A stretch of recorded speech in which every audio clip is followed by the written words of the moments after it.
नमस्कार, मैं मृदुला श्रीवास्तव सी न्यूज भारत में आपका स्वागत करती हूँ। वक्त हो गया है न्यूज आवर का। खबर उत्तर प्रदेश के जनपद एटा से है, जहां विकास खंड अवागढ़ क्षेत्र के गांव ओडेरी में गुजरात के सूरत शहर स्थित साकेत धाम आश्रम के पीठाधीश्वर एवं राष्ट्रीय ऋषि परम पूज्य गुरुवर श्री विश्वबंधु जी महाराज के पावन सानिध्य में नवरात्रि पर्व के पावन अवसर पर 10 दिवसीय राम कथा का आयोजन किया जा रहा है, जिसमें चित्रकूट धाम के विश्व विख्यात पीठाधीश्वर परम पूज्य स्वामी रामभद्राचार्य जी महाराज के शिष्य मानस मर्मज्ञ आचार्य पंडित निर्मल कुमार शुक्ल के मुखारविंद से चल रही रामकथा के शुभारंभ पर 501 कन्याओं और माताओं ने कलश उठाकर सभी भक्तों के साथ बड़ी धूमधाम से कलश यात्रा निकाली। कलश यात्रा में 4 बग्गियों का काफिला भी शामिल किया गया, जिसमें सबसे आगे की बग्गी में गुरुवर विश्वबंधु जी महाराज आसीन थे। कलश यात्रा प्राचीन कालिका मंदिर से शुरू होकर पूरे गांव की परिक्रमा करने के बाद साकेत आश्रम ओडेरी पर संपन्न हुई। रामकथा कार्यक्रम के संयोजक एवं अखिल भारत हिंदू युवा मोर्चा के राष्ट्रीय अध्यक्ष श्री शिवोम मिश्रा जी ने कलश यात्रा में शामिल 501 कन्याओं और माताओं को अंग वस्त्र और दक्षिणा देते हुए कथा पंडाल में मौजूद सभी भक्तजनों को रामकथा में बढ़ चढ़कर हिस्सा लेने का आह्वान किया। साथ ही रामकथा कार्यक्रम के शुभारंभ में पहुंचे 1 दर्जन से अधिक मीडिया कर्मियों का शॉल भेंट कर विशेष सम्मान किया गया। पत्रकारों से बात करते हुए गुरुवार को विश्व बंधु महाराज ने बताया कि हमें अपनी संस्कृति बचाने के लिए भारतीय लिबास धोती कुर्ता में आना होगा और सुखी जीवन जीने के लिए इच्छाओं और आधुनिक विलासिता का त्याग करना होगा। वहीं दूसरी ओर अखिल भारत हिंदू युवा मोर्चा के राष्ट्रीय अध्यक्ष शिवोम मिश्रा ने पत्रकारों से मुखातिब होते हुए बताया कि आज युवाओं को भक्ति मार्ग पर चलने, राष्ट्रहित में कार्य करने और चरित्र निर्माण पर विशेष रूप से ध्यान रखना चाहिए, क्योंकि आज के युवा कल देश का भविष्य निर्धारित करेंगे। भक्तजनों में मुख्य यजमान रामपाल सिंह, विजय कुमारी, यज्ञ यजमान अखंड भारत सिंह, माधुरी सिंह, भाजपा नेता प्रवेंद्र सिंह, पम्मी ठाकुर, मोनू ठाकुर, ईश्वर दयाल उपाध्याय, इंद्रजीत सिंह, नितिन राज तिवारी आदि लोग मौजूद रहे। गुरुदेव विश्वबंधु जी महाराज आप जो है पौड़री गांव में, जनपद एटा के पौड़री गांव में, उडेरी गांव में पधारे हुए हैं और उडेरी गांव में ये बहुत अच्छा जो है धार्मिक कार्यक्रम चल रहा है। क्या कहना चाहेंगे? कहना तो आप लोगों को चाहिए, धार्मिक कार्यक्रम के विषय में हम बताएंगे। यहाँ इस क्षेत्र में श्रीमद् भागवत कथाएँ बहुत हैं, राम कथा बहुत कम है। और वैसे हम लोग, हमारे संत महात्मा जो हमारे साथ हैं, हम लोग राम नाम से रोटी खाते हैं। हम रामानंदी साधु हैं, वैष्णव साधु हैं। तो हमारा ऐसा विचार रहा कि इस क्षेत्र में राम कथा का भी प्रचार हो, जिससे लोग राम की जीवन शैली को, राम के चरित्र को, राम के आचरण को समझ सकें। बातें सब करते हैं आप, जैसे मैं तुमको बताऊँ, अब ये होता है कि हमारे ये अध्यक्ष जी जो है ना, ये हमसे बड़े नाराज होते हैं। किस बात से? हालांकि शिष्य हमारे पर नाराज क्यों होते हैं हमसे? बहुत परम शिष्य पर नाराज क्यों होते हैं? मालूम है, आप कोई भी इधर उधर की बात नहीं करनी चाहिए। इधर उधर की बात यहाँ भारत में अभी सरकारी तरफ से देखा जाए, सरकार की ओर से तो राम नाम का बहुत चलता है। हमारे यहाँ के जो मुख्यमंत्री जी है वो राम मंदिर में और राम नाम में अयोध्या में चल रहे हैं। लेकिन ये लड़कियों का, ये तो गांव है, मेरे गांव की लड़की है कि तुमको ज़्यादातर अश्लील भेष में नहीं है। राम के साथ अपनी को नहीं छोड़ सकते।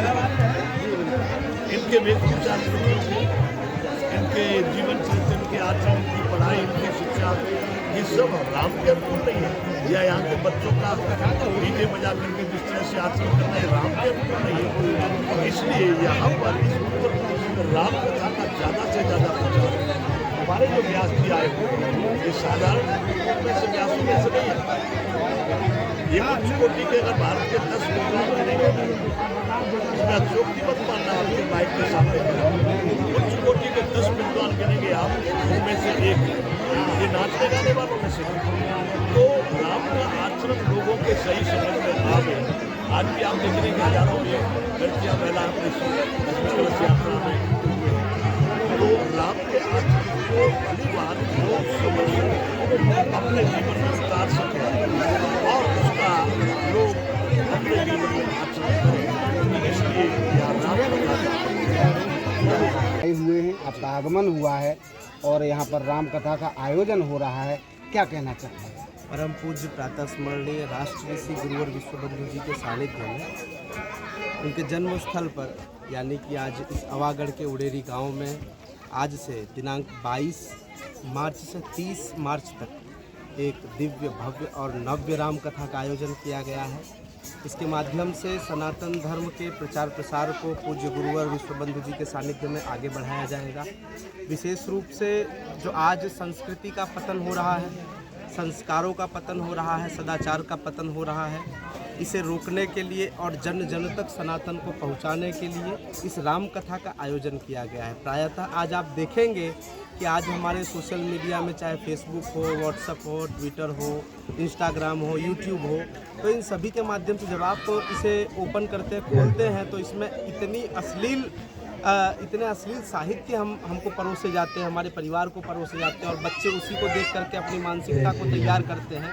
तो ऐसी मानसिकता को रोकने के लिए और इस तरह से अश्लीलता को रोकने के लिए एक स्वच्छ समाज का निर्माण करने के लिए परम पूज्य प्रातः स्मरणीय गुरुवर विश्वबंधु जी के सानिध्य में भारत जागो विश्व जगाओ की एक मुहिम चालू की गई है और जिसमें हिंदू, मुस्लिम, सिख, ईसाई जो भी 14-15 मुख्य धर्म हैं, इन सभी धर्मों के लोगों को मुख्य धारा प्रवाह यानी कि सनातन के साथ जोड़ करके सनातन को पुनः विश्व में शाश्वत धर्म बनाने का प्रयास यहाँ से किया जाएगा।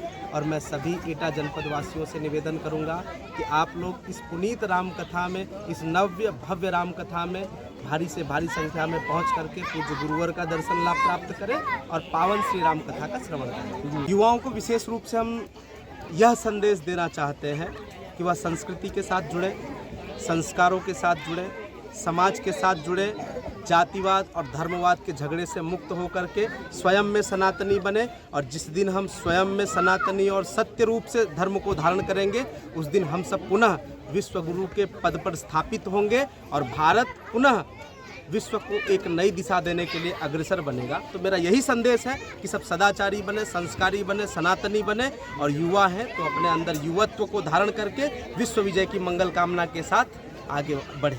अच्छा कार्य कर रहे हैं, बहुत एक भारतीय संस्कृति को बढ़ावा दे रहे हैं और क्षेत्र में बड़ा जो है ये सराहनीय कार्य है, आपकी प्रशंसा बहुत दूर दूर तक है।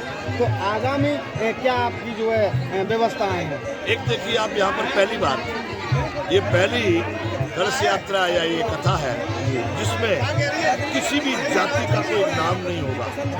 हर कन्या मानी गई है, चाहे वो किसी भी वर्ण से हो, किसी भी जाति से हो, किसी भी समुदाय से हो, किसी भी पंथ से हो। और आप यहाँ देख रहे हैं कोई भी यहाँ पर कोई विरोधाभास, कोई जयमनस्ता किसी में नहीं है, क्योंकि हमारे भारत में सबसे पहले जातिवाद, धर्मवाद, सिद्धवाद इनसे बहुत बड़ा विखंडन हुआ है। यहाँ पर वैसा ये कहा गया है कि हर कन्या है, कोई भी कन्या भाग ले सकती है। तो इसलिए अब आपने जैसे कहा कि आप प्रशंसा तो ठीक है, लेकिन मैं चाहता हूँ कि हर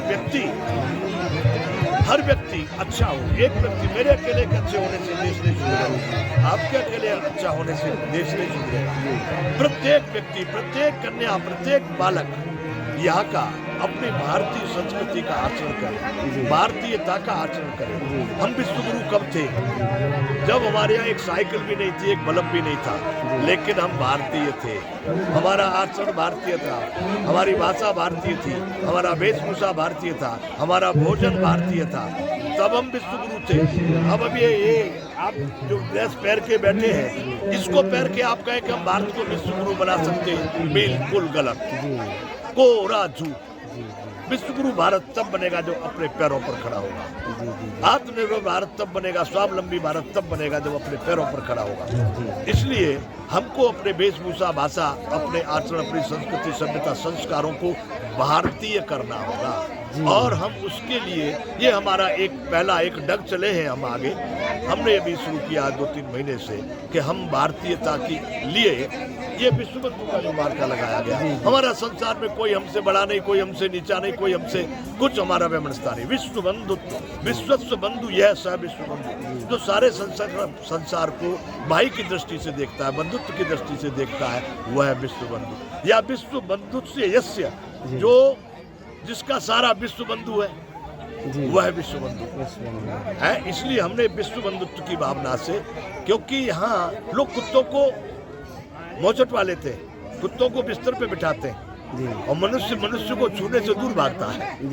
क्या ये बातें भारत के लिए अनुकूल नहीं रही और उसी का कारण आज 1600 वर्ष से हम भोग रहे हैं। आगे भारत उन भूलों को न करे जो पहले हो चुकी है। हम किसी को गाली देने संत हैं और आपने बहुत ऊंचाइयों तक ये इसको संस्कृति को बढ़ावा दिया है।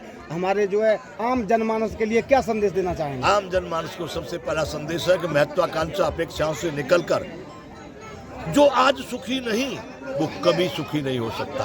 किसी का पेट खाली नहीं है, कोई निर्वस्त्र नहीं खड़ा है, कोई आसमान में नहीं उड़ रहा है, आज भी सब कुछ पूरा है। लेकिन जो लोग ऐसे संस्कारों में पड़ गए, और लाओ और लाओ और लाओ, इतने से पूरा नहीं, ये छोटी गाड़ी पड़ गई और बड़ी गाड़ी, ये छोटा घर पड़ गया और बड़ा घर, यानी संतोष। हम पढ़ते थे, तुम भी पढ़े होगे कि गौ धन गज धन बाज धन और रतन धन खान, जब आवे संतोष धन सब धन धूल समान। मनुष्य को अपने कर्तव्य कर्मों को पूरी सामर्थ्य से करना। अभी मैं यहाँ देखता हूँ, मजदूर लोगों को देखता हूँ, या यूपी की बात कर रहा हूँ, वैसे तो पूरे भारत का ये सिस्टम है साहब। जो उनकी सामर्थ्य है ना, उससे भी मतलब 15% काम करते, 85% अपनी सामर्थ्य को चुरा रहे हैं। मनुष्य का कार्य हर एक को अपनी सामर्थ्य से, अरे वो 8 घंटे बिगाड़ रहा है, बिगाड़ तो रहा है, बंधु तू पूरी ताकत लगा दे, भगवान तुझको वहां से आगे बढ़ा देगा। और चोरी करता रहेगा तो वहीं पड़ा रहेगा। इसलिए मैं चाहता हूं कि हर व्यक्ति अपनी सामर्थ्य के अनुसार, अपने धर्म के अनुसार, अपनी नैतिकता के अनुसार अपनी सामर्थ्य का उपयोग करे और कर्तव्य कर्म करता जाए, हवा में नहीं उड़े। सोच सोच के वैसा करूं नहीं, कार्य करते रहो। हर व्यक्ति अपने कर्तव्य का आचरण करे। तुमको देख करके मुझे नहीं चलना, मुझे देख करके चलना होगा।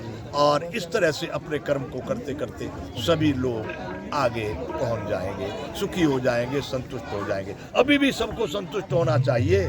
जो अभी संतुष्ट नहीं है वो कभी संतुष्ट नहीं हो सकते।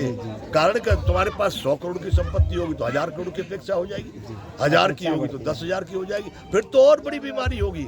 अभी बहुत अच्छा साधन है, यहीं से संतुष्ट हो जाओ, पूरा है। भगवान के नाम से आए हो तो भगवान को धन्यवाद दो कि उसने हमको इतना बहुत कुछ दे दिया। जो हमारी योग्यता नहीं थी वो भी हमको दे दिया, हम नहीं चाहते थे वो भी हमको दे दिया, तो तुम सफल हो जाओगे, सबकी मनोकामनाएं पूरी हो जाएगी। और इतना देगा कि आप संभाल नहीं सकेंगे।